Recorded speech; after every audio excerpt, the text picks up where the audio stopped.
Israeli ভূখণ্ড লক্ষ্য করে প্রথমবারের মতো হামলা চালিয়েছে ইরান। ইসরায়েলও প্রতিশোধ নেয়ার উপায় খুঁজছে। মূলত ইসরায়েল কিভাবে এই হামলার জবাব দেয় তার উপরই নির্ভর করছে ইরান ইসরায়েল চলমান সংঘাতে পরিণতি। এমন পরিস্থিতিতে ইসরায়েলকে নানা পরামর্শ দিয়েছে পশ্চিমা দেশগুলো। সেই সব পরামর্শ কি জানাচ্ছেন শেখ ফরিদ।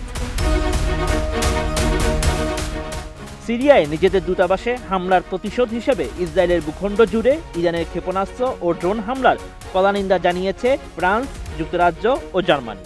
এ সময় ইসরায়েলের পাশে থাকার ঘোষণাও দিয়েছেন ফ্রান্সের প্রেসিডেন্ট ইমানুয়েল ম্যাখো, ব্রিটিশ পররাষ্ট্রমন্ত্রী ডেভিড ক্যামেরন ও জার্মানির পররাষ্ট্রমন্ত্রী আন্নালেনা বায়েরবক।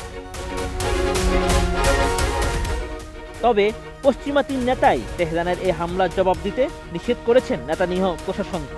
তারা জানান, মধ্যপ্রাচ্যে আর কোনো নতুন সংঘাত দেখতে চায় না তাদের দেশ। গণমাধ্যমে ফ্রান্সের প্রেসিডেন্ট জানান, সংঘাত এড়িয়ে চলার জন্য সম্ভাব্য সবকিছুই করবে ফ্রান্স।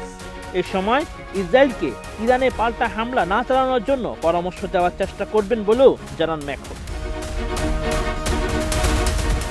ব্রিটিশ পররাষ্ট্রমন্ত্রী জানান, ইরানের হামলার জবাব না দিয়ে গাজার যুদ্ধবিরতির উপর গভীর মনোযোগ থাকা উচিত তেল আবিবে।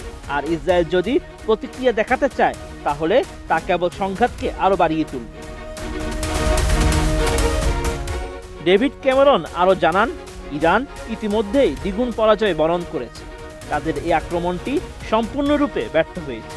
তাই লন্ডন আশা করে এজন্য প্রতিশোধমূলক কোনো পদক্ষেপ নেবে না তেল আবিব। এই হামলার মাধ্যমে তেহরান প্রমাণ করেছে যে তারা বিশ্ব শান্তির জন্য হুমকি স্বরূপ।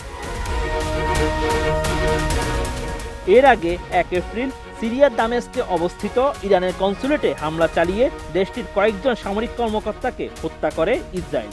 এই ঘটনার প্রতিশোধ নিতে একের পর এক হুঁশিয়ারি দিয়ে আসছিল ইরান।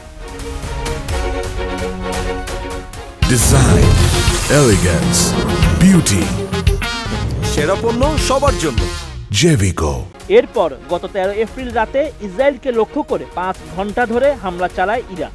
হামলার এক পর্যায়ে চিরশত্রু ইসরায়েলের দিকে কয়েক মিনিটের মধ্যে একযোগে অন্তত 100টি ব্যালিস্টিক ক্ষেপণাস্ত্র নিক্ষেপ করে আইআরজিসির বিমান বাহিনী। ইরানের সংবাদ মাধ্যম জানিয়েছে, ইসরায়েলকে লক্ষ্য করে 300-রও বেশি ড্রোন ও ক্ষেপণাস্ত্র ছুড়েছে তেহরান। সেগুলোর বেশিরভাগ ইসরায়েল প্রতিহত করলেও অন্তত 60টি ক্ষেপণাস্ত্র ইসরায়েলের মাটিতে আঘাত এনেছে। এই হামলার পর বিশ্বজুড়ে তীব্র প্রতিক্রিয়া তৈরি হয়। সেই সঙ্গে মধ্যপ্রাচ্যে নতুন কোনো সংঘাত চান না বলেও স্পষ্ট করে জানান বিশ্ব নেতারা। Sheikh Farid, ATN news.